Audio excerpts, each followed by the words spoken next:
किधर जा रहा है 288 सीटों वाला महाराष्ट्र? क्या कहता है आपका एग्जिट पोल? सीधा जवाब प्रज्ञा जी, महाराष्ट्र का मेरा एग्जिट पोल महाविकास आघाड़ी के पक्ष में जा रहा है। महाविकास आघाड़ी सरकार बनाएगी, ऐसा कम से कम मुझे मतदान के बाद दिखाई दे रहा है जी। तो ये महाविकास आघाड़ी को इतना जबरदस्त हम देख रहे हैं कि लोगों का जोश है महाविकास आघाड़ी की तरफ। आपको क्या लग रहा है, प्लस पॉइंट क्या है महाविकास आघाड़ी का? लोकसभा के निर्णय के बाद जो उत्साह लोगों में था और उसके बाद जो एनडीए गठबंधन ने जबरदस्त अटैक करके अपना ग्राउंड गेन करने का प्रयास किया, वो कहीं ना कहीं कमजोर पड़ गया। कई दांव उनके उल्टे पड़ गए, कटेंगे तो बटेंगे, ये उसने डैमेज किया। मोदी जी, अमित शाह जब जब महाराष्ट्र में आए, बीजेपी का वोट कमजोर हो गया। भारतीय जनता पार्टी, एकनाथ शिंदे, इनके बीच की लड़ाई इतनी ज्यादा थी कि एक दूसरे के लोग काटते गए। दूसरी तरफ मराठा आरक्षण, जो खासकर मराठवाड़ा जो क्षेत्र है, वहां जरांगे पाटिल ने अपने उम्मीदवार ना उतारने के कारण महाविकास आघाड़ी को बल मिला। जो लगता था कि यदि जरांगे के उम्मीदवार आते तो वोट बंटवारा होता मराठों का, ऐसे में बीजेपी वहां फायदे में होती। बीजेपी ने वहां 10 से 12 उम्मीदवार जो है मराठवाड़ा में मराठा उतारे। उसके बावजूद मराठवाड़ा में मुझे वही लोकसभा रिपीट होते हुए दिखाई देता है। मराठवाड़ा में एक भी सीट नहीं मिली थी लोकसभा में उनको।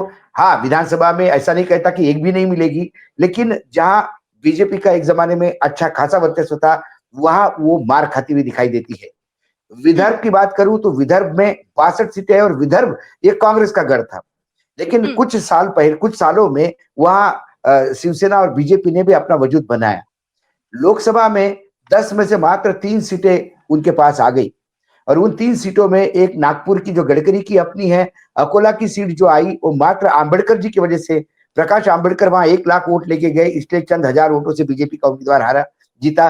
और बुल्ढाना की सीट जो थी वो शिवसेना एकनाथ शिंदे जीती, क्योंकि वो गलती शिवसेना की थी, उन्होंने उम्मीदवार गलत दिया था सब लोगों के कहने के बावजूद।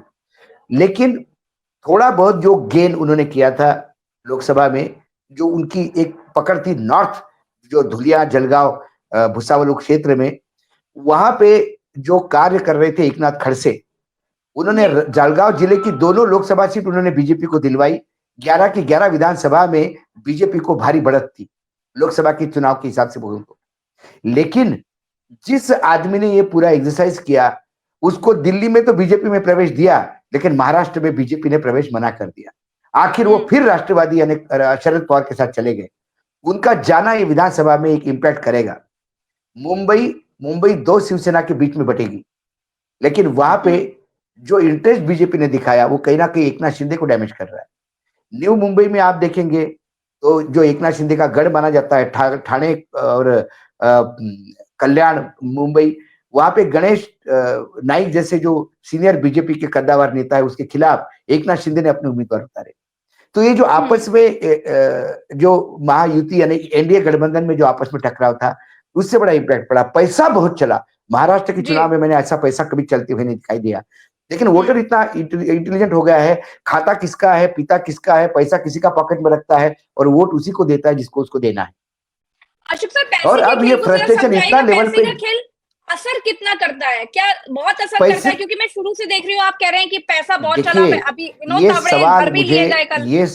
ये सवाल मुझे 1 महीना पहले सांगली में एक कार्यक्रम में, जिस कॉलेज का कार्यक्रम था जिसमें मैं भी था, शरद पवार जी भी थे, तो पवार साहब ने जब मुझसे अलग से बात करनी चाहिए और जब हम दोनों बैठे तो पवार साहब ने हमें कहा कि हम, आपका क्या आकलन है? मैंने बोला आप लोग अच्छे कर रहे हैं। तो उन्होंने कहा कि हम सभी सेक्टर में अच्छे कर रहे हैं, लेकिन जहां पैसा आएगा वहां क्या करेंगे, वहां मार खाएंगे।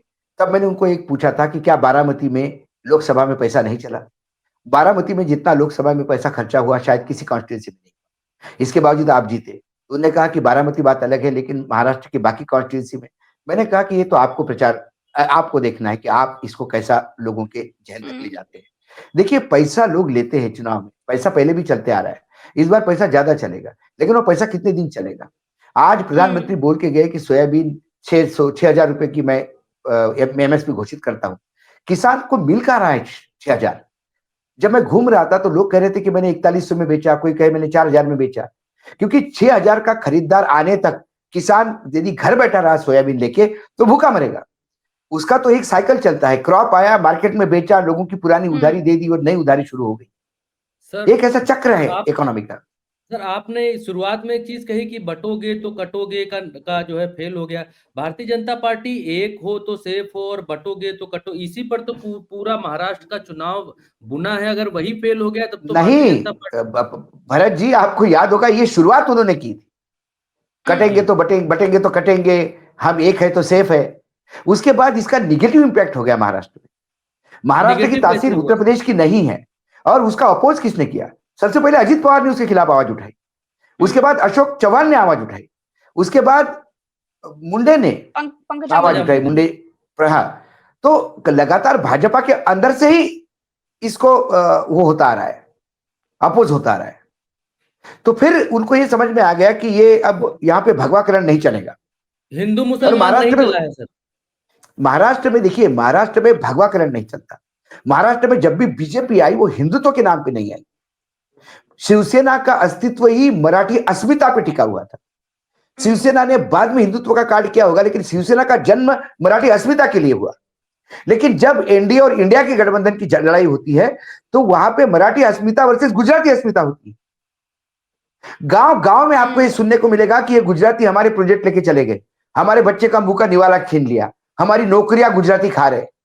ये जो नरेशन गांव में सेट करवाने में विपक्ष जो सक्सेस रही विपक्ष की, उससे बहुत बड़ा एक तो दूसरी बात है, महाराष्ट्र में ओबीसी और पिछड़ा एक मतदाता है और जो डीसीसी होता है।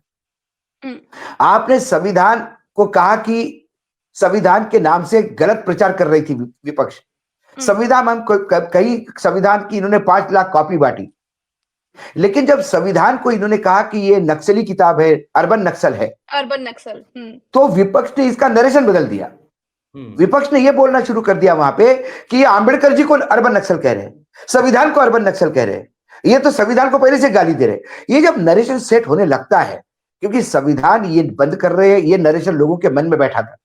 दूसरी बात, इस लाल किताब को अर्बन नक्सल बोल के उन्होंने और गुड़ गोबर कर दिया। तो वो जो मैसेज गांव तक गया, उस मैसेज ने कहीं ना कहीं बीजेपी को फिर सवर्णों की पार्टी घोषित कर दी। आपस में कोऑर्डिनेशन ना होना, गठबंधन सिर्फ नेताओं का नहीं होता।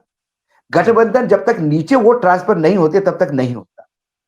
देवेंद्र फडणवीस ने लोकसभा चुनाव के बाद ये बाकायदा इंटरव्यू में एक्सेप्ट किया था कि हमारा वोट ट्रांसफर ठीक से नहीं हो पाया एक दूसरे का, इसीलिए हम हारे। विपक्ष ने नरेशन गलत कर दिया था आरक्षण को लेके, इसलिए हम हारे। तो फिर आपके पास समय था, फिर आप एक दूसरे के खिलाफ आप स्टेटमेंट दे रहे हो। एकनाथ शिंदे के मंत्री कह रहे हैं कि हम अजित पवार के साथ बैठते तो हमको उल्टी आती है। अजित पवार के जो राइट हैंड है सुनील तटकरे, वो इस महायुति के लिए यानी एनडीए गठबंधन के लिए कैंसर है, ये शब्द डालते हैं। दूसरी तरफ अजित पवार के लोग एकनाथ शिंदे को गाली देते हैं। एकनाथ शिंदे और शरद पवार मिलकर मराठा आरक्षण चलाते हैं। मराठा आरक्षण के जो नेता है जरांगे पाटिल, रोज सिर्फ देवेंद्र फडणवीस को गाली देते हैं और एकनाथ शिंदे के लोग अजित पवार को टारगेट करते हैं। तो सर तो क्या एकनाथ शिंदे और Ajit Pawar hand in gloves थे?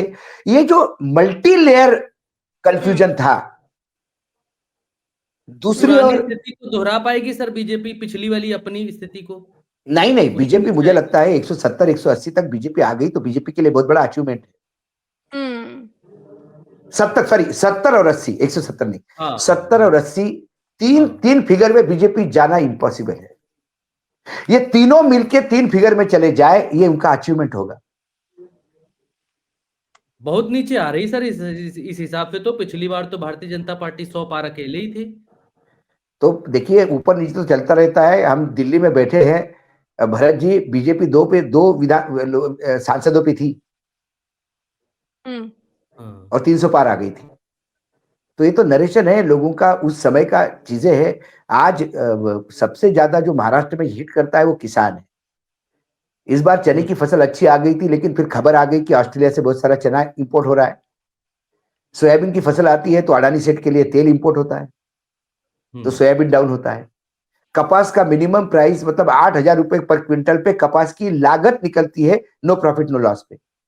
कपास का सौदा ही ओपनिंग का 5,000 पे हुआ, 6,000 पे कपास है, तो 2,000 लॉस पे। लेकिन किसान का प्रॉब्लम है, वो घर पे कपास नहीं रख सकता। महाराष्ट्र की गलती से भी राजनीति कोई किसानों चिंगारी के लग गई तो आसपास। पूरा घर जल जाता है।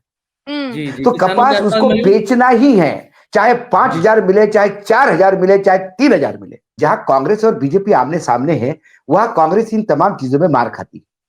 लेकिन महाराष्ट्र में कांग्रेस मेजर प्लेयर नहीं है, ज्यादा सीटों पे लड़ रही है, लेकिन वो भरोसे पे लड़ रही है उद्धव ठाकरे और शरद पवार के। दूसरी बात, ये जो दो दो चार चार उम्मीदवार खड़े किए हैं, ये सिर्फ कांग्रेस यानी महाविकास आघाड़ी के लिए नहीं है, ये संकट बड़ा एनडीए गठबंधन के लिए। क्योंकि जहां बीजेपी के उम्मीदवार खड़े हैं वहां एकनाथ शिंदे के ऑफिशियल है, जहां एकनाथ शिंदे के ऑफिशियल है वहां अजित पवार के ऑफिशियल है।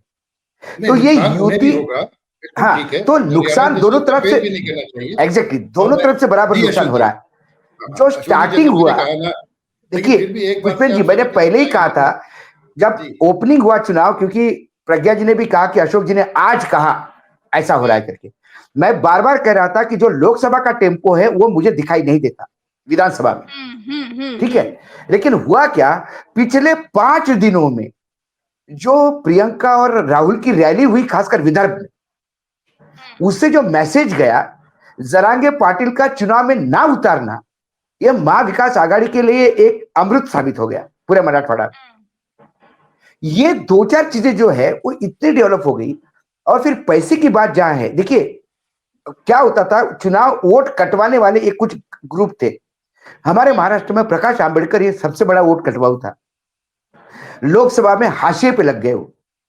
उनके जितने उम्मीदवार थे वो वोट काट ही नहीं पाए। खुद प्रकाश आंबेडकर एक जगह अकोला में वोट काट पाए, जो उन्होंने बीजेपी को सीट दिलवाई, बाकी जगह फेल हो गई। तो इस बार किसी ने डील ही नहीं किया उनसे। अब रही बात कांग्रेस की, कांग्रेस और शिवसेना ने कुछ जगह सीटें बेची, ये तो सामने दिखता है। लेकिन फिर बीजेपी ने भी एक दूसरे को निपटाने के लिए, देखिए आज विनोद तावड़े पैसे बांटते हुए मिले। अब विनोद तावड़े पैसे बांट रहे हैं, ये किसको पता था? हितेन ठाकुर, जिन्हें आपा कहा जाता है, वो वसई विरार में अपनी पार्टी चलाते हैं और 3 विधायक उनके हमेशा होते हैं और वो सरकार के साथ होते हैं। हितेन ठाकुर की और देवेंद्र फडणवीस की दोस्ती सारी दुनिया को पता है। क्या इंटेलिजेंस डिपार्टमेंट ने हितेन ठाकुर को यह बात लीक करवाई? ये बांट रहे थे विरार में। विरार वो जो गढ़ है हितेन ठाकुर का, जहां कुछ भी हो जाए उन्हीं के लोग जीत के आते हैं, वहां पे विनोद तावड़े पैसे बांट रहे थे। विनोद तावड़े पकड़े गए, इसमें डैमेज कौन हो गया? विनोद तावड़े डैमेज हो गए। विनोद तावड़े और देवेंद्र फडणवीस ये घोर विरोधी है एक दूसरे के राजनीति में महाराष्ट्र। सारे महाराष्ट्र की जो मेरे को फीडबैक आ रहा है कि देवेंद्र फडणवीस ने निपटा दिया विनोद तावड़े को। क्योंकि विरार में वैसे भी कमजोर कैंडिडेट था बीजेपी का, पैसा बांट के भी वो चुनाव जीत नहीं रहा था। दूसरी बात, जो नारे चले हैं, खा कोणाचे मटन, दाबा विकास आघाडीचं बटन, मतलब किसी का भी मटन खाओ, किसका भी खाना खाओ, बटन इधर ही दबाओ। तो अब क्या हो रहा है, लोग पैसे ले रहे हैं। और ये मध्य प्रदेश में हुआ। अभी मैं आपको बताऊं, मध्य प्रदेश के नतीजे आने के बाद मध्य प्रदेश के जो अध्यक्ष थे कांग्रेस के, वो अपने विधानसभा क्षेत्र में जाके बहुत बुरी तरह से चिल्ला चोट कर दी उन्हें, और वो वीडियो वायरल हो गया था। अब उनका अपक्ष यही था कि तुमने जो बोला वो मैंने सब किया, मतलब जो भी पैकेज मांगा वो मैंने सब दिया, इसके बावजूद तुम्हारे मोहल्ले ने वोट नहीं दिया। तो लोग आजकल पैसे लेते हैं, और पैसे लेने के बाद यदि इस एक मोहल्ले में 50 वोट है, उसने 50 वोट के 10,000 रुपए के हिसाब से 5 लाख लिए। अब उस मोहल्ले से 10 वोट, सिर्फ 10 वोट गिरे। आप किसी को भी पकड़ोगे वो बोलेगा वो 10 में मैं ही हूं। तो एक ट्रैक करना बहुत मुश्किल है। लेकिन ये पैसा देना एक चांस लेते हैं कि भाई ये भी करके देखो, बर्तन भी बांट के देखो। महाराष्ट्र में बर्तन बटे हैं बहुत। महाराष्ट्र में अभी मुझे यशोमती ठाकुर से मेरी बात हुई कल, क्योंकि उनके यहाँ एक वानखड़े करके कैंडिडेट है जो पीए हुआ करते थे देवेंद्र फडणवीस के, वो अमरावती जिला से चुनाव लड़ रहे। उसका जो खास वो जो सपोर्टर था ऑफिशियल, जिसके फोटो उसके साथ, उसके खेत में लाखों रुपए की दारू मिल गई गोडाउन में। तो मुझे पता पड़ा कि ये यशोमती का, तो मैंने यशोमती जी से फोन किया, बोला हमारी भी लोग सब दूर है, हमको सब पता था किसके खेत में दारू है, तो हमने पकड़वा दी। बोला इनके लिए बहुत परेशानी हो गई, हम पुलिस को लेके खुद ही गए, वीडियो लेके पुलिस को लेकर, हमारे कार्यकर्ता पुलिस को लेके गए, अब तो पकड़ो, ये सामने दारू है, तो पुलिस कैसे मना करेगी। तो ये जो दारू पी के, खाना खा के, पैसे लेके, तब उन्होंने मुझे कहा कि बोले भाऊ आप तो सिर्फ पैसों की बात कर रहे हैं, कई जगह तो गोल्ड के ये पेंडेंट होते हैं वो बट रहे हैं, कुछ चांदी के बर्तन हमने पकड़ाए हैं, कुछ गोल्ड हमने पकड़ाया है।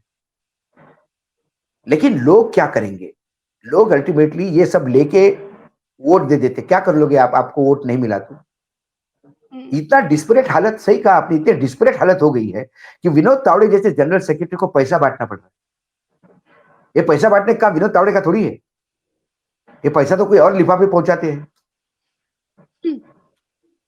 तो ये अंदरूनी राजनीति, मैं अभी भी मैं बड़ा कॉन्शियसली स्टेटमेंट कर रहा हूं जी। महायुति आघाड़ी यदि ऊपर से नीचे तक गठबंधन साबित होता, नीचे वोट ट्रांसफर होते, तो यकीनन सत्ता में आती।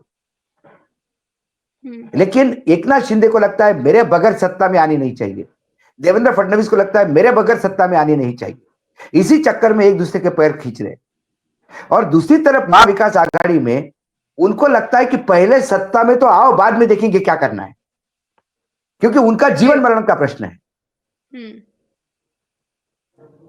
तो मैं अभी भी कह रहा हूं कि महाराष्ट्र के नतीजे जो हम बता रहे कि महाविकास आघाड़ी आगे है, एज है, बीजेपी यदि 70-80 के नीचे आती है तो सबको मिलके यदि वो 110-120 तक भी पहुंचती है, तो ये जरूरी नहीं कि अभी जो ग्रुप लड़ रहे हैं वो साथ में रहेंगे।